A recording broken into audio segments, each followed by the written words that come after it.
नमस्कार दोस्तों, आपका हमारे यूट्यूब चैनल में हार्दिक स्वागत है। दोस्तों, पिछली क्लास में हमने पढ़ा था कविवर सूरदास के बारे में। कविवर सूरदास के बारे में जो हमने बेसिकली पढ़ा था वो उनकी भ्रमर गीत तथा विनय और वात्सल, इन तीनों को पढ़ा था। अब आज हम कक्षा 11 के बच्चों के लिए उनके जो काव्यखंड में जो प्रथम पाठ है कबीरदास जी का, कबीरदास के साखी, जिसमें लगभग आपको 21 दोहे मिलेंगे। आज वह आपको कंप्लीट कराए जाएंगे। दोस्तों, साखी का मतलब होता है साक्षी, अर्थात जिसमें कोई संदेह ना हो, अर्थात जो सत्य है वो सामने हो, जो सत्य हो उसी को बोला जा रहा है, वही साक्षी कहलाता है। साक्षी अर्थात जिसको किसी प्रमाण की आवश्यकता ना हो, वह साक्षी कहलाता है। दोस्तों, उम्मीद है अब साक्षी का आप लोग मीनिंग समझ गए होंगे। अब आइए देखते हैं, जैसा कि कोई भी कवि, कोई भी लेखक जब कभी भी अपने कविताओं और किसी भी सिस्टम से आगे बढ़ता है तो वह कुछ न कुछ अलग तरीके से भगवान की भक्ति में प्रथम लाइनें भगवान की भक्ति के रूप में लिखता है। तो यहाँ पर पहली जो पंक्ति है उसमें भी कबीरदास जी कह रहे हैं कि बलिहारी गुरु आपने देवहाड़ी के बार, बलिहारी गुरु आपने देवहाड़ी के बार, जिन मानुष ते देवता करत न लागी बार, जिन मानुष ते देवता करत न लागी बार। बलिहारी, मैं अपने आप को न्यौछावर करता हूँ, बलिहारी न्यौछावर करता हूँ। गुरु मतलब गुरु के ऊपर, आपने मतलब अपने आप को। देवहाड़ी के बार, देव मतलब दे दूँ, हाड़ी मतलब शरीर। इस शरीर को मैं दिन में, एक शरीर को कई बार, मतलब एक ही शरीर को अपने प्रभु, अपने गुरुवर पर एक दिन में कई बार न्यौछावर कर सकता हूँ। जिन मानुष ते देवता, जिन मानुष ते देवता करत न लागी बार, जिन्होंने हमें मनुष्य से देवता के समान करने में तनिक भी समय नहीं लगाया। एक बार और इसे देखते हैं। बलिहारी गुरु आपने, अपने गुरु पर बलिहारी न्यौछावर करता हूँ। देवहाड़ी दे दूँ, देवहाड़ी मतलब दे दूँ, हाड़ी मीन्स शरीर, देव मतलब दे दूँ और हाड़ी मीन्स शरीर। देव हाड़ी के बाद अपना यह शरीर मैं अपने गुरु को एक ही दिन में कई बार समर्पित कर सकता हूँ। ये हाड़ मास की जो शरीर है हमारी, इसको हम एक ही दिन में अपने ऐसी शरीर का हम अपने प्रभु, अपने गुरु भगवान राम पर कई बार दे सकते हैं, हजारों बार, मतलब जिसकी कोई गिनती नहीं है। जिन मानुष ते देवता, जिन्होंने हमें ज्ञान प्रदान करके, जिन्होंने हमें ज्ञान प्रदान करके मनुष्य से इंसान के रूप में बनाया हो, ऐसे गुरु पर हम अपने आप को बारंबार न्यौछावर करते हैं, जिन्होंने हमें ज्ञान दे करके इस युग में, इस संसार में मनुष्य से देवता के समान बना दिया। दोस्तों, अगली दोहे के ऊपर चलते हैं। सतगुरु की महिमा अनंत, सतगुरु की महिमा अनंत, अनंत किया उपकार, सतगुरु की महिमा अनंत, अनंत किया उपकार, लोचन अनंत उघाड़िया, अनंत दिखावण हार। सतगुरु की महिमा अनंत, हे प्रभु आप सच्चे गुरु की महिमा अनंत है, जिसकी कोई सीमा नहीं हो। अनंत किया उपकार, हे प्रभु आपने हमारे ऊपर अनंत उपकार, उपकार यानी उपकार किए हुए हैं। लोचन अनंत उघाड़िया, हमारे नेत्रों पर पड़े हुए अनंत पर्दे को अनंत उघाड़िया, उघाड़ी मतलब खोलना होता है। लोचन अनंत उघाड़िया, लोचन पे पड़े अनंत पर्दे को उघाड़ दिया, खोल दिया। अनंत दिखावण हार, इस ब्रह्मांड में सब कुछ हमें समझ में आने लगा, बहुत कुछ हमने देखना चालू कर दिया। अनंत दिखावण हार, जैसे ही प्रभु ने हमारे आँख पर पड़े पर्दे को हटाया, वैसे ही हमने इस संसार की सारी अनंत जो जिनके बारे में हम सोचते थे और जिनके बारे में नहीं भी सोच पाते थे, दुनिया की संसार की मोह माया के चक्कर में फंस करके जिनके बारे में हम सोच नहीं पाते थे, हम दुनिया की मोह माया में फंस जाते थे, उससे ऊपर हम अनंत मतलब ब्रह्मांड को दर्शन करने के योग्य बन गए परमपिता परमेश्वर की कृपा से। दोस्तों एक बार इसे और फिर देख लीजिए। सतगुरु की महिमान्त, अर्थात सच्चे गुरु की महिमा अनंत है, जिसकी कोई सीमा नहीं है। उन्होंने हमारे ऊपर अनंत किया उपकार। अनंत उपकार मतलब उपकार दोस्तों, उन्होंने हमारे ऊपर अनंत उपकार किए हुए हैं। लोचन अनंत उघाड़िया, लोचन मतलब नेत्रों पर पड़े अनंत पर्दे को जब प्रभु ने ज्ञान देकर उसे खोला तो अनंत दिखावन हाल, हमें अनंत दिखाई देने लगा। अर्थात ब्रह्म पर ब्रह्म का विज्ञान प्रभु की कृपा से हमें मिलने लगा। अगला देखते हैं दोस्तों, उम्मीद है ये आपको कंसेप्ट क्लियर हो गया होगा। दीपक दिया तेल भर, दीपक दिया तेल भर बाती दई अघट, दीपक दिया तेल भर बाती दई अघट, पूरा किया बिसाहुड़ा बहुर नाओ हट। दोस्तों ध्यान दीजिएगा, दीपक दिया तेल भर, दीपक में अर्थात इस शरीर रूपी दीपक में तेल भर दिया। प्रेम भगवत स्नेह रूपी तेल को, भगवान की भक्ति रूपी तेल को उन्होंने भर दिया। और बाती दई घट, और जो बाती दी है ऐसी बाती दी है, आत्मा रूपी ऐसी बाती दी है और वो कभी घटने वाली नहीं है। अर्थात आत्मा और परमात्मा दोनों एक ही हैं, जो कभी नाशवत नहीं हो सकती, जो कभी ख़त्म नहीं हो सकती। दीपक दिया तेल भर, दीपक को तेल से भर दिया, अर्थात हमारे शरीर को जो है भक्ति भावना से ओत प्रोत कर दिया। बाती दई घट, और ऐसी बाती को डाला हमारे शरीर में, यानी प्राण रूप से आत्मा के रूप में ऐसी बत्ती जलाई जो कभी घटने वाली नहीं है। अर्थात बाती अघट मतलब जो कभी ना घटने वाली हो। पूरा किया बिसाहुड़ा, पूरा किया बिसाहुड़ा, पूरा मतलब बिसाहुड़ा मतलब होता है दोस्तों बाज़ार में कुछ सामान की खरीदारी करना, लेन देन या क्रय विक्रय, इसी को बिसाहुड़ा कहते हैं। पूरा किया बिसाहुड़ा बहुर नावे हट, मतलब दोबारा फिर से इस हट मतलब बाज़ार होता है। बहुर ना मतलब बहुर मतलब फिर, ना मतलब ना, आवे मतलब आएंगे, हट माने बाज़ार में। इस बाज़ार में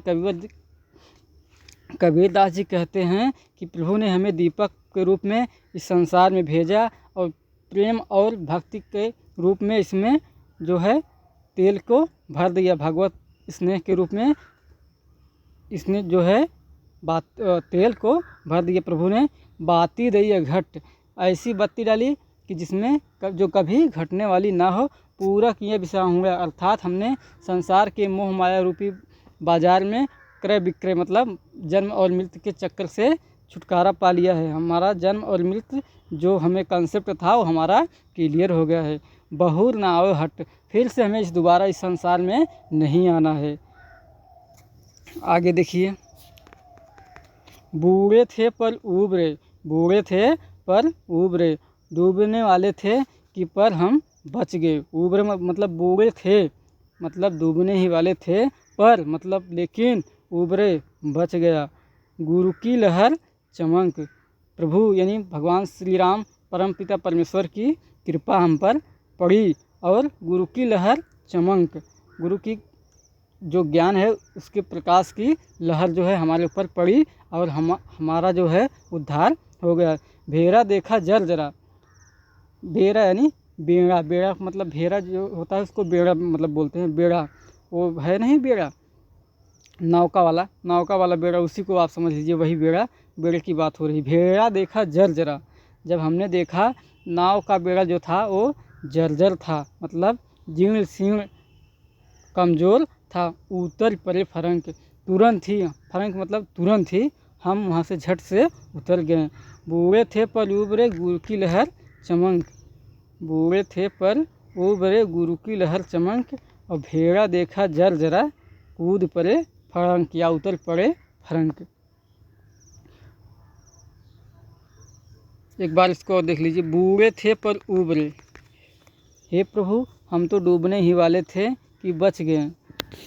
गुरु की लहर चमक, गुरु की कृपा हम पर बरसी और जो है उनके ज्ञान रूपी प्रकाश से हमारी नेत्रों में चमक पैदा हो गई। भेरा देखा जर्जरा, भेरा यानी नाव को देखा जो है जर्जरा मतलब कमज़ोर जीर्ण शीर्ण है, उतर पड़े फरंक, और हम झट से तुरंत उस नाव से कूद पड़े या उतर गए।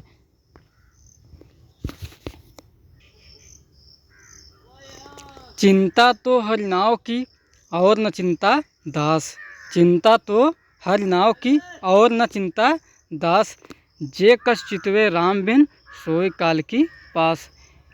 कबीरदास जी कहते हैं कि चिंता तो हमें सिर्फ हर नाव यानी भगवान राम के नाम की है, और न चिंता दास, और हमें किसी की चिंता नहीं है। जे कुछ चितवे राम बिन, जे कुछ चितवे राम बिन, जो कोई भी भगवान राम के अलावा और किसी का ध्यान देता है, सोई काल की पास अर्थात वह मौत के पास यानी काल के पास सोता है। चिंता तो हर नाम की, चिंता हमें जो है वो भगवान के नाम है, हर यानी भगवान के नाम की है, और न चिंता दास, और इस दास को कोई चिंता नहीं है, और किसी की चिंता इस दास को नहीं है। जो कुछ चितवे राम बिन, जे कछु चितवे राम बिन अर्थात जो कोई भी भगवान राम के अलावा किसी और का ध्यान लगाता है, किसी और का ध्यान करता है, वह मौत के पास सोता है अर्थात वह अंधकार और अज्ञानी ही बना रहता है। आगे देखिए दोस्तों, तू करता तू भया मुझ में रही न हूँ, तू करता तू भया मुझ में रही न हूँ, और बारी फेरी बल गई जित देखूं तित तू। दोस्तों इसमें कबीरदास जी कहते हैं कि तू यानी आप करते हुए हम भी आपके जैसे हो गए। तू करता तू है मतलब आप करते हुए आपकी ही आराधना करते करते मैं आपके जैसे हो गया। मुझ में रही न हूँ, मुझ में यानी मुझ में अब रही ना रही हूँ मतलब अभिमान घमंड, हूँ का मतलब होता है अभिमान और घमंड अहंकार। मुझ में रही न हूँ या अब मेरे अंदर से जो अहंकार और घमंड था वो पूरी तरह से समाप्त हो गया है। बारी फेरी बल गई जित देखूं तित तू, बारी फेरी बल गई जित देखूं तित तू।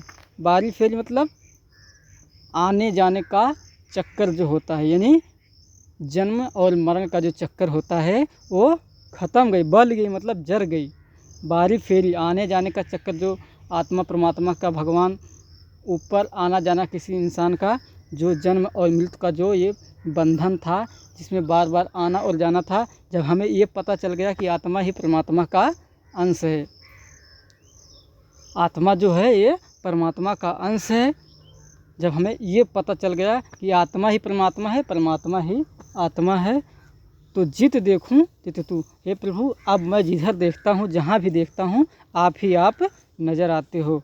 बारी फेरी बल गई, जब इस जन्म और मृत्यु के चक्कर से हमें छुटकारा मिल गया, हमें ज्ञान हो गया इस अज्ञानता से कि हमें इस मोह माया दुनिया देश में रहकर जो हमको दिखाई नहीं पड़ रहा था वो आपकी भक्ति में आने के कारण जहाँ भी देखता हूँ ज्ञान आपका, ये जो ज्ञान फैला हुआ है हमारे हृदय में मन में जो ज्ञान हमें प्राप्त हुआ है इसकी वजह से मैं अब जहाँ भी देखता हूँ आप ही आप विराजमान हो।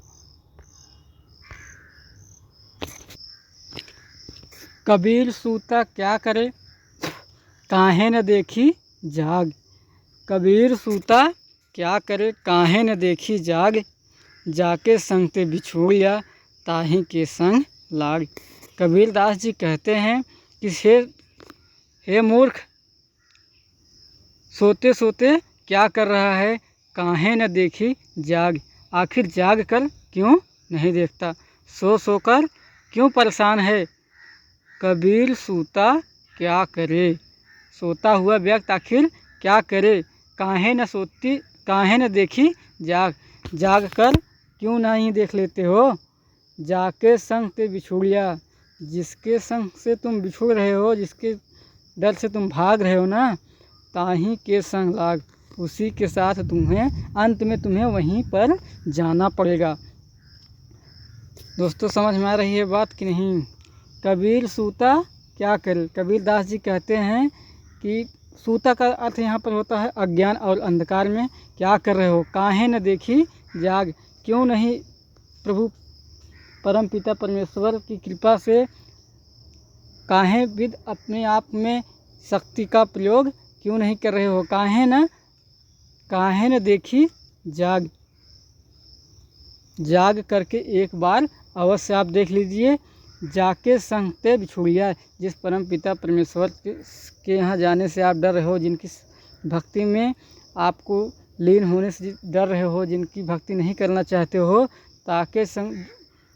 ताही के संग लाग, उन्हीं के साथ साथ आपको लगना पड़ेगा। अंत में आपको भगवान यानी परम पिता परमेश्वर के ही शरण में जगह मिलेगी। आगे देखते हैं 8वां। केशव कही कही पूख लिए, केशव कही कही कूख लिए, कबहू न सोइए असरार, ना सोइए असरार, रात दिवस के कूकड़े कबहू के लगे पुकार, रात दिवस के कूकड़े कबहू के लगे पुकार। केशव कही कही कूख लिए। कबीर दास जी कहते हैं केशव अर्थात भगवान, भगवान का नाम लेकर आप पुकारिए। भगवान राम यानी कभी कभी कृष्ण भगवान को केशव उन्होंने कहा है, तो कभी कभी राम को कहा है, तो मतलब पर इनके कृष्ण ना तो यशोदा के नंदन कृष्ण थे, और ना तो भगवान राम जो थे और ना तो उनके राजा दशरथ के पुत्र राम थे। ये उनके भी राम थे जिनको भगवान राम भी अपना राम मानते थे, वे उनकी बात करते हैं। कभी भी राजा दशरथ के पुत्र भगवान राम की पूजा नहीं करते थे, वे उनकी आराधना करते थे जो भगवान राम के से भी बढ़कर है, अर्थात भगवान राम भी जिसको अपना राम समझते हैं। केशव कही कही कूख लिए, हे मनुष्य, हे इंसान, आप भगवान का नाम लेकर कूकी मतलब पुकारिए। ना सोइए असरार, आलस में मत सोइए। रात दिवस के कूकड़े, रात दिवस के कूकड़े, रात दिवस का जो आपका प्रार्थना है भगवान के सामने, वो आप निरंतर बनाए रखिए। रात दिवस के कूकड़े मतलब रातों और दिवस में जो आप हमेशा भगवान की प्रार्थना करेंगे, कबहूत लगे पुकार। जब निरंतर आप भगवान की सेवा में तत्पर रहेंगे तो कभी न कभी तो अवश्य पुकार लगेगी और भगवान के दर्शन आपको होंगे। कबीर दास यही इन पंक्तियों में समझाना चाहते हैं। एक बार और देख लीजिए। केशव कही कही कूक लिए, ना सोइए असरार, रात दिवस के कुकड़े कबहुत लागे पुकार। केशव यानी राम राम का नाम लेकर कूकिए मतलब बोलते रहिए, भजते रहिए। ना सोइए असरार, आलस में मत सोइए, मत आंखें मूंद लीजिए। आंखें मूंदने से अंधेरा नहीं हो जाता। रात दिवस के कुकड़े, जब रात दिवस प्रभु के ध्यान लगाए रखोगे तो कभी न कभी प्रभु आपके ऊपर ध्यान अवश्य करेंगे।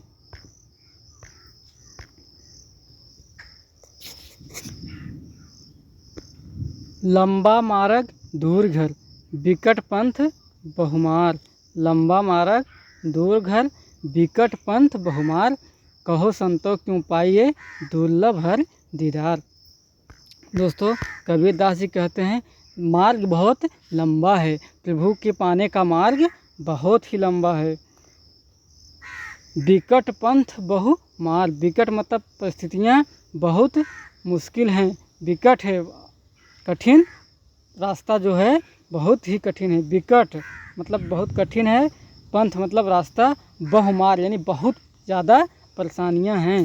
प्रभु के पाने की जो आपकी इच्छा और आशा है उसमें बहुत ही परेशानियां हैं।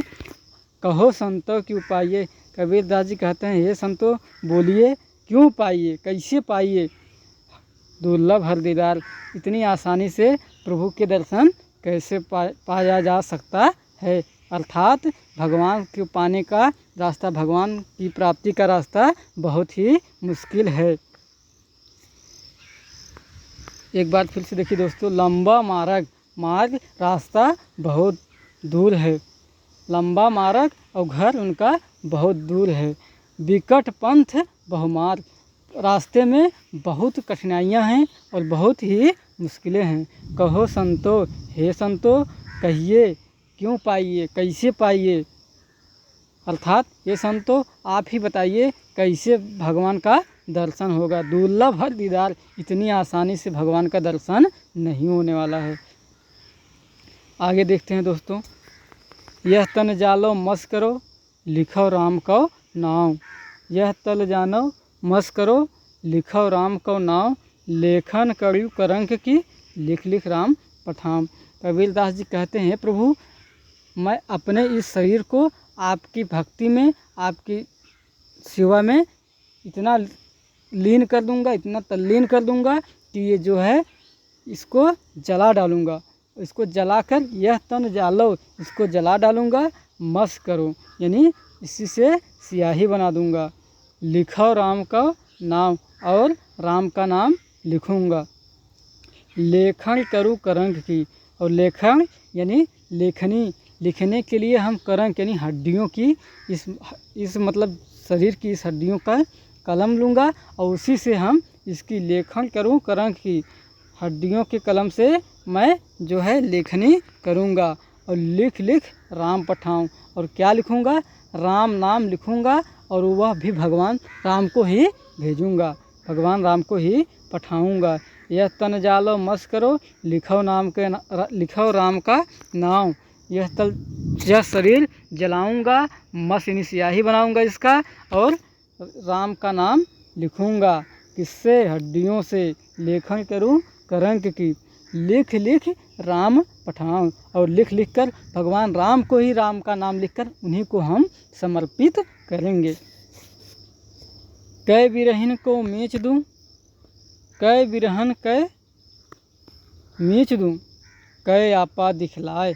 आठ पहर का दाझड़ा, मुँह पे सहा न जाए। हे प्रभु, या तो हम इस बिरहन को, या तो मुझ बिरहन को मीच दें, या तो मार डालो, या दबा दो, मीच दें या दबा दो। हे प्रभु, इस बिरहन को, मुझ बिरहन को आप जो है या तो मार डालो, दबा डालो।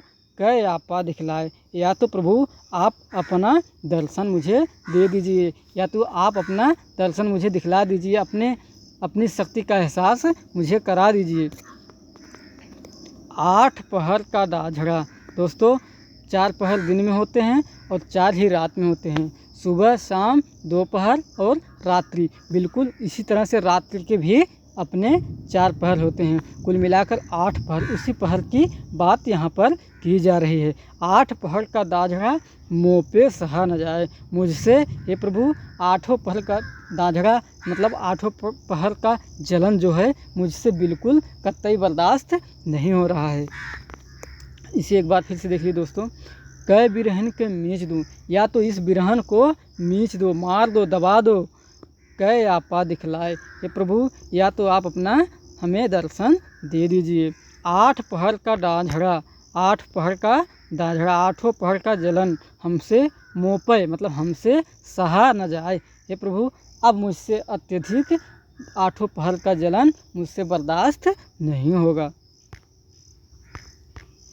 आगे देखिए दोस्तों, दोहा नंबर 12। कबीर रेख सिंदूर की काजल दिया न जाए। कबीर रेख सिंदूर की काजल दिया न जाए। नैन रमैया रम रहा दूजा कहाँ समाए। नैन रमैया रम रहा दूजा कहाँ समाए। कबीर रेख सिंदूर की काजल दिया न जाए। नैन रमैया रम रहा दूजा कहाँ समाए। कबीरदास जी कहते हैं कि हे प्रभु, ये जो सिंदूर की रेख है, जो ओज की निशानी है, उस पर काजल ना दिया जाए। कलंक, जो कलंक का प्रतीक होता है, अर्थात काजल उस पर नहीं दिया जा सकता है। कभी भी सिंदूर लगाने वाले स्थान पर काजल नहीं लगाया जा सकता है। अर्थात उसी प्रकार से नैन रमैया, जिस नैनों में, जिन नेत्रों में भगवान राम की प्रतिमूर्ति बसी हुई है, भगवान राम जिन नैनों में बसे हुए हैं, दूजा कहाँ समाए, वहाँ पर भला और कोई कैसे आ सकता है, उस दिल या उस चित्त में और कोई आ नहीं सकता है। दोस्तों इसको एक बार फिर से देख लीजिए। कबीर रेख सिंदूर की, काजल दिया न जाए, नैन रमैया रम रहा, दूजा कहाँ समाए। कबीर दास जी कहते हैं कि जहाँ पर रेख सिंदूर की अर्थात जहाँ पर लकीर सिंदूर की हो, जहाँ पर जिस मांग में सिंदूर भरी जा रही हो, वहाँ पर उस जगह कलंक नहीं लगाया जा सकता, काजल नहीं दिया जा सकता है। नैन रमैया रम रहा, नैन मतलब जिन नेत्रों में भगवान राम का नाम या उनकी स्मृति या उसमें उनका स्मरण छुपा हुआ है, उसमें और दूसरा कोई समा नहीं सकता है। आगे देखिए दोहा नंबर 13। शायर नाही सीप बिन स्वात मूद भी नाय, शायर नाही सीप बिन स्वात बूद भी नाय, कबीर मोती नीपजे सिन्न शिशिर गढ़माय। कबीर दास जी कहते हैं शायर नहीं यानी समुद्र में भी नहीं। ज्ञान की प्राप्ति कहाँ होती है? शायर नहीं अर्थात मोती का अर्थ यहाँ पर दोस्तों ज्ञान से लिया गया है। शायर नहीं समुद्र में, शायर में होता है दोस्तों समुद्र, शायर नहीं सीप बिन यानी शायर में जो है समुद्र में जो है सीप बिन मतलब नहीं रह सकता है। शायर यानी मोती जो है, ज्ञान रूपी जो मोती है वो समुद्र में नहीं पाया जा सकता। स्वाति बूंद भी ना है, और स्वाति बूंद में भी मोती नहीं मिल सकता, अर्थात ज्ञान रूपी मोती जो है स्वाति बूंद में नहीं मिल सकता है। कबीर मोती नीपजे, कबीर दास जी कहते हैं कि मोती नीपजे मतलब मोती की उत्पत्ति होती है शून्य शिशिर गढ़माए। सुषुम्ना नाड़ी होती है दोस्तों, जो सिर मतलब अपने कमर से लेकर पीछे सिर से लेकर पूरे कमर सर के ऊपर एकदम सबसे प्रथम जो आप लोगों ने देखा होगा, जो शक्तिमान पहले धारावाहिक में आता था तो उसमें 6-7 चक्र दिखाई देते थे, तो सबसे प्रथम जो रहता था ऊपर हेड पर, उसी को सुषुम्ना नाड़ी के नाम से जाना जाता है। वही कबीर दास जी कहते हैं शून्य शिशिर गढ़माय, मतलब शिशिर मतलब सिर के जो है गढ़ होता है, जो मेन पार्ट होता है, उसी में मोती अर्थात ज्ञान की उत्पत्ति होती है। शायर नाही सीप बिन स्वात बूद भी नाय, कबीर मोती निपजे शून्य शिशिर गढ़माय।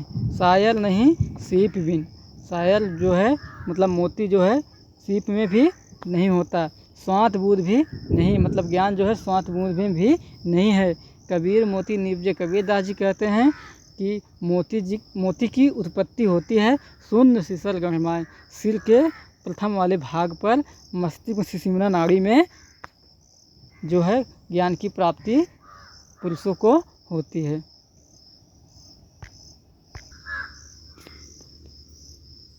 धन्यवाद दोस्तों, आज का टॉपिक अभी समाप्त हुआ, बाकी के बचे हुए दोहे हम आपको आने वाली क्लास में दे देंगे, प्रोवाइड करा देंगे।